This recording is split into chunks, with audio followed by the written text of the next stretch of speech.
तिहाड़ में जिस तरह से टिल्लू की हत्या कर दी गई, 2 सीसीटीवी फुटेज सामने आए जिससे कई सवाल खड़े हो गए हैं। सवाल ये खड़ा हो गया है कि तिहाड़ में दरअसल राज किसका है? बदमाशों का राज है या फिर पुलिस का राज है? बात करने के लिए हमारे साथ एक्स पीआरओ तिहाड़ जेल मौजूद है, सुनील गुप्ता जी। सर, ये जो पूरा आपने फुटेज देखी होगी, इसको किस तरह से देखते हैं फुटेज? देखिए, ये लॉलेसनेस तो है ही इसमें। राज तो हमेशा जो है प्रिजन स्टाफ का होता है और प्रिजन स्टाफ का ही होना चाहिए, नहीं तो कोई भी सिक्योर नहीं होगा। इतने इतने लोग हमारे वीवीआईपी प्रिजनर जो है जेल में हैं इस टाइम, तो कोई भी सिक्योर ना होता। तो पर कई बार होता है कि किसी लोभ लालच में आके या किसी डर के मारे ये चीज़ें होती हैं, जो कि एक एक्स्ट्रा ऑर्डिनरी वायलेशन है। आइसोलेटेड केसेस में ऐसा होता है, जनरली ऐसे नहीं होता। सर, अगर मैं जानना चाहूँ कि फ़र्क क्या होता है एक नॉर्मल वार्ड में और एक हाई सिक्योरिटी सेल में जहाँ पर टिल्लू लॉज था, सिक्योरिटी फीचर्स क्या क्या होते हैं?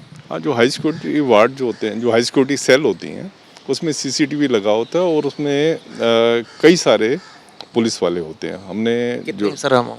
डिपेंड करता है कि किस कैटेगरी के हाई सिक्योरिटी वार्ड हैं। जैसे इसमें 3-4 तो होने चाहिए एक उसमें। तो जो उन पुलिस वालों का काम यही होता है, सीसीटीवी तो उनकी फुटेज ले ही रहा है सारी। उनका काम ये होता है कि ये सारा देखना कि कोई इलीगल एक्टिविटी नहीं कर रहा बाहर निकल के। जैसे इसमें इन्होंने इसको ग्रिल को तोड़ा है, तो वो ये नहीं कर रहा, या बाहर निकल के कुछ आपस में लड़ाई झगड़ा नहीं कर, गाली गलौच नहीं कर रहे। ये सारा काम होता है जो पुलिस वाले वहाँ पे होते हैं उनका देखना। और जो जनरल सिक्योरिटी जो वार्ड होते हैं, जनरली उसमें जनरल सिक्योरिटी वार्ड में बैरक होती हैं और बैरक में 500 लोग, 1000 लोग, 400 लोग ऐसे होते हैं। बैरक के साइज़ के ऊपर डिफरेंट साइज़ की बैरक्स हैं। किसी में आपने 20 लोग रखे हुए हैं, किसी में 50 रखे हैं, किसी में 100 रखे हैं। तो उसमें इतनी ज़्यादा सिक्योरिटी कंसर्न नहीं होता। सीसीटीवी खाली आपके लगे होते हैं उस जगह पे जहाँ पे कलेक्टिव एक्टिविटीज़ हो रही हैं, वहाँ पे सीसीटीवी लगे होते हैं। और ना ही इतने ज़्यादा सिपाही, एक सिपाही होता है, वही सारा उसको देखता रहता है। सर, इस केस में आपने देखा होगा वीडियो, तो इसमें पर्टिकुलरली जिस सेल में वो था, क्या रूटीन क्या होता है सेल में जाने का? मतलब क्या बाहर निकाला जाता है सेल से या पूरे टाइम सेल में ही रखा जाता है कैदी? नहीं, पूरा टाइम सेल में नहीं रखते। अगर पूरा टाइम सेल में रखेंगे तो वो हो जाएगा सोलिटरी कन्फाइनमेंट, जो कि जेल रूल्स में जो है बिल्कुल ही परमिटेड नहीं है। और उसके ऊपर तो आप किसी को भी, क्योंकि एक ऑफेंस है, सब्सटेंशियल ऑफेंस है सोलिटरी कन्फाइनमेंट, तो वो नहीं। इसमें क्या होता है कि सुबह लॉकआउट होता है प्रिजनर्स का। लॉकआउट 6, सवा 6, 6:30 के आसपास होता है। और इसमें मुझे ऐसे लगता है कि लॉकआउट के टाइम पे उसमें प्रिजनर्स को खोल दिया जाता है। लॉकआउट मतलब उनका ताला जो है खोल दिया आपने, तो ताला खोल दिया था, उसमें वो लोग बाहर आ सकते हैं। पर बाहर अपने खाली जो सामने कोर्ट यार्ड होता है उसमें ही घूम सकते हैं। जो कंपाउंड होता है उस वार्ड का, उससे बाहर नहीं जा सकते। तो इसमें जैसे वो कूद के नीचे आए हैं, ये नहीं कर सकते। मतलब कूद के क्या, वैसे भी नीचे नहीं आ सकते। यहाँ तो कूद के नीचे गए हैं, तो ये चीज़ नहीं हो सकती। तो सर, हर अगर बात करें ग्राउंड फ्लोर की, फर्स्ट फ्लोर की, जेल नंबर अगर 8 की बनावट की बात करूं, तो कितने सर इसमें फ्लोर्स हैं और हर फ्लोर पर जैसे आपने बताया 4 से 5 लोग रहते हैं? नहीं, देखें, ये तो मैंने बताया आपको, ये हाई सिक्योरिटी वार्ड में 4-5 लोग एक उसमें रहते हैं, हाई सिक्योरिटी वार्ड में। जो दूसरे वार्ड हैं, जो जनरल सिक्योरिटी वार्ड हैं, उसमें तो आप लगाएं कि जितने भी लोग हैं उसमें एक वार्ड के ऊपर एक जेल का वार्डर होता है। तो सर, ये कैसे संभव है कि कोई, हम फुटेज में देख रहे हैं 6 सवा 6 का टाइम है, कैदी जो है वो कूद रहे हैं फर्स्ट फ्लोर से चादर की मदद से, और उसके बाद इस घटना को अंजाम दे, और कोई पुलिस वाला नजर नहीं आ रहा काफ़ी देर तक? हाँ, मैंने जैसे आपको पहले ही बताया कि ये मुझे लग रहा है कि ये लोग घबरा गए। जो तमिलनाडु पुलिस वाले हैं वो इसको गार्ड कर रहे थे। अगर तमिलनाडु पुलिस वाले हैं तो ये लोग घबरा गए, और घबराने से इन्होंने जब देखा कि इतनी मार पिटाई हो रही है, तो इन्होंने अपने आप को बचाने के लिए खुद एक तरफ खड़े हो गए। और जब सारा हो गया, उसके बावजूद भी इनकी हिम्मत नहीं पड़ रही थी उसको एकदम हॉस्पिटल में ले जाने की। तो ये मुझे लगता है घबरा गए थे, क्योंकि तमिलनाडु पुलिस के जो है मिक्सिंग के जो इंस्टांसेस हैं बहुत कम है ऐसे मिक्सिंग। वजह है कि इन कम्युनिकेशन गैप, क्योंकि इनका तमिलनाडु से होते हैं, तो इनका यहाँ पे जो लोकल लोग होते हैं उनसे वो कोई कम्युनिकेशन गैप होता है। लेकिन सर, बदमाश तो कहते हैं ना बहुत शातिर होता है, तो उसमें तो इशारा करना ही होता है कि पैसे के लिए, जैसे एक नॉर्मल इशारा ये होता है।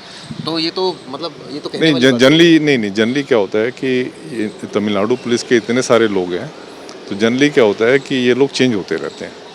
तो इनमें ऐसा कन्वेंस नहीं थी कि पैसे का अगर इशारा भी करते हैं और पैसा देते हैं, क्योंकि पैसा कोई जेल के अंदर तो होता नहीं है, पैसा तो बाहर जाके मिलता है, तो बाहर भी ये उससे कनेक्ट नहीं हो पाते, उसके रिलेशन से कनेक्ट नहीं हो पाते या दूसरे लोगों से कनेक्ट नहीं हो पाते, तो इसलिए इनके कनाइवेंस के चांस तो नहीं है। जो मुझे पूरा लग रहा है ये लोग घबरा गए थे और घबरा के इन्होंने ये सब कुछ ये जो हुआ है। आप देखो ना, जब उसकी बॉडी उसको लेके जा रहे हैं, इंजोर्ड उसको ले जा रहे हैं, तब भी वो पिटाई लगा रहे हैं, तब भी ये कुछ नहीं कह रहे, हाथ में डंडा लेके खड़े हैं, कोई इधर देख रहा है कोई उधर देख रहा है। बल्कि एक तो ऑफिसर भी खड़ा है जो उसने पी कैप पहनी हुई है, उसमें एक ये भी दिख रहा है एक ऑफिसर है, मतलब जो कि, और ऑफिसर जो है वो कुछ नहीं कर रहा उसमें। और एक सिपाही जो जेल का सिपाही है, जो मुझे लग रहा है कि वार्ड का हेडवार्डर होगा, वो भाग दौड़ कर रहा है, वो नहीं डर रहा। सर इस केस में एक चीज़ और भी देखी, इम्प्रोवाइज्ड चाकुओं का इस्तेमाल किया गया। ये सर एक दिन तो बनेगी नहीं, एक दिन में बनेगी नहीं, इनके लिए भी कुछ ना कुछ चाहिए होगा। भाई आप अगर जिस रूम में रह रहे हैं उस रूम में फ्लोर है, वॉल है, पंखा है, खिड़कियां हैं, तो ये सब चीज़ें जानते हुए ये बना रहे हैं, तो इतना आसान चीज़ तो लगती नहीं। इसका मतलब समय लगा होगा, प्लानिंग से हुआ पूरा काम। नहीं, प्लानिंग तो है ही। जब इनको पता होगा कि वो नीचे वाले वार्ड में वो है, नीचे वाली फ्लोर पे वो है, तो प्लानिंग तो इसकी है ही। बाकी देखें, जहाँ तक जो चाकू वगैरह की बात है, जो प्रिजनर्स होते हैं, जो हैबिचुअल प्रिजनर्स होते हैं, जनरली वही ऐसे काम करते हैं। ये लोग किसी चीज़ का भी क्या हथियार बना लेंगे, आप कभी भी वो नहीं कर सकते, विजुलाइज नहीं कर सकते किस तरीके से हथियार बना लेंगे। जैसे आपने बात की है पंखे की, पंखे का पंख तोड़ लेंगे। अब जैसे इस केस में पंखा तोड़ेंगे तो पता तो लगेगा ना, पंखा तोड़ रहे हैं, पंखा कोई आंख मार के थोड़ी तो नहीं, पंखे का मसला तो पंखे में बहुत बार हमने पंखे में देखा है कि पंखे के ऊपर जो क्लिप होते हैं उसको निकाल लेते हैं। पंखे के ऊपर जो एक डिब्बी सी लगी होती है उसके नीचे होता है, उसमें से वो निकाल लेते हैं, डिब्बी तोड़ के, पंखा चल रहा है, डिब्बी तोड़ के उसका जो है हथियार बना लेते हैं। और जैसे ये वाला केस है, तिल्लू राजपुरिया वाला केस है, इसमें तो आप ये देखो कि इन्होंने पूरी ग्रिल को काट के, ग्रिल इटसेल्फ हथियार है। अगर आपने ग्रिल जो है, आपने ग्रिल को आपने तोड़ लिया है, तो तोड़ने से नुकीली एक तरफ तो नुकीली हो जाती है, फिर उसके आपने 2-3 अगर ग्रिल के वो आपने हिस्से कर लिए हैं, वो टूट के वो सारा हथियार बन जाता है। तो सर ये इतना आसान है तिहाड़ में तोड़ना और ये किसी को पता ना लगना? नहीं, मेरी नॉलेज में मैंने पहली बार देखा है कि ऐसे ग्रिल को तोड़ा है। मैंने टनल लगते हुए देखी हैं, बहुत कुछ देखा है जेल में, पर ऐसा मैंने नहीं देखा कि किसी ने ग्रिल को तोड़ दिया। लोहे की ग्रिल काफ़ी मजबूत होती है, उसको तोड़ के उससे मार। आपने कहा सर कई सारे पैरामिलिट्री फोर्सेस अलग अलग जेल में होती हैं, तो सर ऐसे में तो जवाबदेही से अगर एक तरह से कहा जाए, तिहाड़ जेल प्रशासन अलग चीज़ हो गई, अलग अलग जेलों में अलग अलग अधिकारी हो गए, तो ये किसकी जवाबदेही तय होगी? दिल्ली सरकार भी देख रही है तिहाड़ जेल को। दिल्ली देखें क्या है, जवाबदेही तो जो जवाब देना है वो तो डायरेक्टर जनरल को ही देना है, वो जेल का इंचार्ज है। बाकी डायरेक्टर जनरल ने भी जो जवाब लेना है, अगर तमिलनाडु पुलिस है, तमिलनाडु पुलिस का एक कमांडेंट वहीं रहता है, क्योंकि करीब 1000 के करीब लोग, 1000 से ज़्यादा लोग हैं तमिलनाडु पुलिस के जो हमारे यहाँ पे स्टेशन है। अब हो सकता है ज़्यादा हो गए हों। इसके अलावा आईटीबीपी के लोग हैं, सीआरपीएफ के लोग हैं, इनके कमांडेंट वगैरह, डिप्टी कमांडेंट वहाँ पे होते हैं। तो उनसे पूरी रिपोर्ट लेके फिर उसको डीजी जो है पूरी एक रिपोर्ट बनाता है, और उसमें जो उसने डायरेक्शन देनी होती है, क्योंकि ओवरऑल सिक्योरिटी का इंचार्ज तो डीजी है, तो जो उसने सिक्योरिटी इंस्ट्रक्शन देनी होती हैं वो इनको सिक्योरिटी इंस्ट्रक्शन देते हैं। और जो इनकी रिपोर्ट होती है, जो लैप्सेस जो कमिट हुए हैं या जो कोवार्डिस हुए, जो भी है, इनकी रिपोर्ट के बेस एक्शन वो लेंगे। डीजी प्रिजन को उनके खिलाफ एक्शन लेने की कोई पावर नहीं है। एक्शन उनका कमांडेंट लेगा या उनकी गवर्नमेंट लेगी, पर डीजी प्रिजन जो है, जो भी वो एक्शन लेते हैं, उनको सजेस्ट कर सकता है कि इसमें आप सीवियर एक्शन लें। सर इसमें एक चीज़ और जानना चाहूँगा, सीनियर आईपीएस ऑफिसर होता है, डीजीपी रैंक का ऑफिसर, उसका काम है सर प्लानिंग करना प्रॉपर और एग्जीक्यूशन करना, और एग्जीक्यूशन का जो काम करती है वो करती है तमिलनाडु पुलिस, आईटीबीपी के जवान, यानी कि लोअर रैंक के ऑफिसर्स करते हैं, वो कांस्टेबल रैंक के, वो हेड कांस्टेबल हो। तो सर ऐसे में तो आप किसी को समझा सकते हैं, जैसे कहते हैं ना, खुद अगर काम करे तो आप बेहतर करेंगे, अगर किसी को समझाएंगे कि ये काम कर ले तो कोई देयर इज़ नो गारंटी। तो ऐसे में कोई ये सिस्टम में आपको लगता है फ्लॉ है थोड़ा सा, या चेंज होना चाहिए? क्योंकि मैं ये नहीं कह रहा कि जाके आईपीएस ऑफिसर डंडा लेके बैठ जाए, लेकिन आपने एक आदमी को सही तरीके से ब्रीफ करा, नहीं करा, या कर दिया उसके बावजूद उसने नहीं किया, क्योंकि ये हम इंसिडेंट बहुत बार हम सुनते रहते हैं। देखिए, हमारी इसमें जो है वीकली 1 या 2 मीटिंग होती हैं, कोऑर्डिनेशन मीटिंग होती है, जिसमें इनके कमांडेंट वगैरह सब आते हैं, और टाइम टू टाइम जो इंस्ट्रक्शन, मतलब वीकली मैं बता रहा हूँ, वीकली में 1, 2, 3 बार हो जाती है, और कई बार तो बहुत बार इनको बुलाते हैं। तो टाइम टू टाइम इंस्ट्रक्शन तो देते रहते हैं इनको, कमांडेंट को इंस्ट्रक्शन जाती रहती है, मिनट्स बनते हैं उनके, कमांडेंट के पास जाते हैं। अब इम्प्लीमेंटेशन वाली बात जो हो जाती है, इम्प्लीमेंटेशन हर एक के ऊपर होता है। इम्प्लीमेंटेशन कमांडेंट को भी करना है, डीजी को भी करवाना है। सुप्रीम जेल सबसे ज़्यादा ड्यूटी होती है सुप्रीम जेल की। सुप्रीम जेल को देखना है कि जो इंस्ट्रक्शन है उसका ये फॉलो कर रहे हैं कि नहीं कर, क्योंकि सुप्रीम जेल उनके सिर पे बैठा होता है उस जेल पे। तो उसको लग रहा है कि अगर ये इंस्ट्रक्शन फॉलो नहीं हो रही, उसका कर्तव्य बनता है कि कमांडेंट उसको बताए, डीजी को बताए कि ये चीज़ें उसने चेक किया। वो तो रोज़ चेक करता है, ये चेक किया और उसमें ये फ्लॉ उसको मिले, ताकि उस पर क्यूरेटिव एक्शन जो है हो जाए। सर मुझे एक चीज़ और बताइए, जो सुपरिटेंडेंट होता है वो किसका अधिकारी होता है? दिल्ली सरकार का अधिकारी होता है, क्योंकि वहाँ जो सीनियर पोस्ट पर बैठा है वो तो आईपीएस ऑफिसर बैठा है। दिल्ली सरकार का अधिकारी ये बताता है कि इस जेल में ये कमियां हैं डीजीपी को। डीजीपी उनको सजेशन देते हैं, जो कंसर्न आपने बोला पैरामिलिट्री फोर्सेस के हवाले है उनको देते हैं, लेकिन आपने कहा एक्शन लेती है सरकारी वहाँ की। तो ये मतलब एक सीधा जवाबदेही एक तरह से नहीं तय हो रही ना, ये तो अलग अलग डिपार्टमेंट इसमें इन्वॉल्व हो रहे हैं। नहीं, अलग अलग डिपार्टमेंट इन्वॉल्व नहीं हो रहे। मैंने आपको जैसे बताया है कि अगर अगर अगर उनको लगता है कि जैसे सुप्रीम जेल ने कोई चीज़ उसको लगा कि कोई फ्लॉ है, ठीक है। पहले तो बताइए, अधिकारी जो सुपरिटेंडेंट जेल होता है ये किसके तहत? सुप्रिटेंडेंट जेल जो है ये एज पर रिक्रूटमेंट रूल्स ये दानिक ऑफिसर होते हैं, सिविल ऑफिसर होते हैं, सिविल सर्विस के ऑफिसर होते हैं, अलाइड सर्विसेज से दिल्ली सरकार के। तो ये सुप्रीम जेल होते हैं और सुप्रीम जेल सबसे इम्पोर्टेंट पोस्ट होती है किसी भी जेल की। मतलब सुप्रीम जेल आप लगा लें कि एक ओवरऑल एडमिनिस्ट्रेटर है उस जेल का।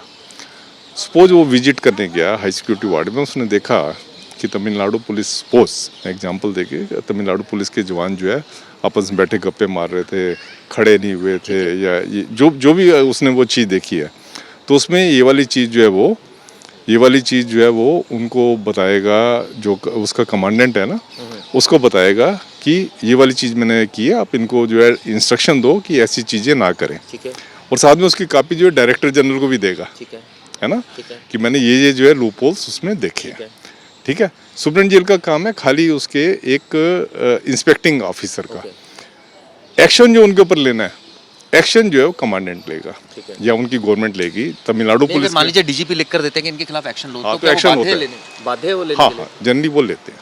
नहीं, वैसे कानूनन वो बाध्य है लेने के लिए, जैसे आपने कहा वो तो तमिलनाडु सरकार के अधिकारी हैं, तो ऐसे में जो आईपीएस ऑफिसर है वो तो मिनिस्ट्री ऑफ होम अफेयर्स के अंडर आता है, तो क्या वो डायरेक्शन जो देगा वो बाध्य है उसको लेने के लिए? देखें क्या है, आईपीएस अफसर जो है वो डायरेक्टर जनरल प्रिजन है, वो दिल्ली सरकार, मतलब बेशक वो उसको सेंट्रल गवर्नमेंट का वो है, पर वो क्योंकि दिल्ली सरकार का काम कर रहे हैं तो वो उनको इंस्ट्रक्शन दे सकते हैं कि ऐसे ऐसे। आपने देखा सस्पेंशन का जो ऑर्डर होगा उस पर उसके साइन नहीं होंगे, उस पर तो कमांडेंट के उनके साइन होंगे, पर वो कह सकते हो। और जनरली मैंने देखा है जो भी अगर डीजी प्रिजन बात कहता है या सुप्रीम जेल भी कहता है, उसकी बात को माना जाता है।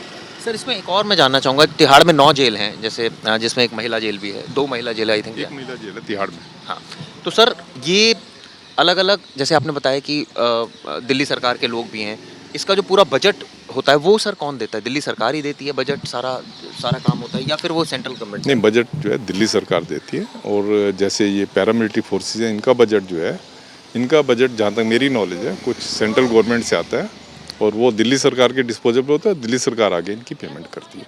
मतलब लेकिन वो तो सेंट्रल गवर्नमेंट का ही है budget? Central government Delhi sir, क्योंकि ये प्रिजन जो है स्टेट सब्जेक्ट है, ओके। तो इसमें जो भी बजट वगैरह आता है वो सारा स्टेट गवर्नमेंट को जाता है। एक तो होता है कि मेरी सरकार ने जो रेवेन्यू जनरेट किया मैंने वो बजट इस पर लगा दिया, एक आपने मांगा या अपने सेंट्रल गवर्नमेंट ने आपको दिया? क्योंकि हमारी जो तिहाड़ जेल जो होती है, इसकी एक पोजीशन है कि एनसीआर की सबसे बड़ी जेल है। इनफैक्ट एशिया की, साउथ एशिया की बड़ी जेलों में ये आती है। तो इसमें जो जितने पैरामिलिट्री फोर्सेस वगैरह जो लगे हुए हैं, इतने पैरामिलिट्री फोर्सेस किसी और जेल पे नहीं लगे हुए। तो अगर इसका बजट लगाया जाए तो बहुत वास्ट बजट होता है इसका। जो वास्ट बजट होता है वो वास्ट बजट को दिल्ली सरकार अपने लेवल पे देना चाहे नहीं दे पाएगी, तो इसलिए सेंट्रल गवर्नमेंट की हेल्प होती है इसमें। और सेंट्रल गवर्नमेंट के फंड्स आते हैं उसमें। एक कहा जाए दोनों के फंड्स आते हैं, सेंटर के भी और दिल्ली सरकार। बिल्कुल बिल्कुल बिल्कुल। और ऑफिसर्स दोनों के ही हैं, क्योंकि आईपीएस ऑफिसर तो सेंट्रल गवर्नमेंट का हो गया, बाकी दानिक सब नहीं। आपको मैं फिर कह रहा हूँ, बेशक आईपीएस अफसर सेंट्रल गवर्नमेंट का है, पर वो काम कर रहे हैं दिल्ली गवर्नमेंट के बिहार पे। दिल्ली गवर्नमेंट के बिहार पे कर रहा है। जो दिल्ली गवर्नमेंट का, दिल्ली का मिनिस्टर कहेगा उसको वो वाली बात माननी पड़ेगी। ठीक है सर, हमसे बात करने का शुक्रिया। तो ये तो सुनील गुप्ता जिन्होंने पूरी डिटेल में बताया कि क्या दरअसल सिक्योरिटी फीचर है तिहाड़ के, और जिस तरह से लैप्स हुआ है इससे कई सवाल जरूर खड़े हुए हैं। कैमरा विनोद के साथ चिराग गोटी, दिल्ली आज तक।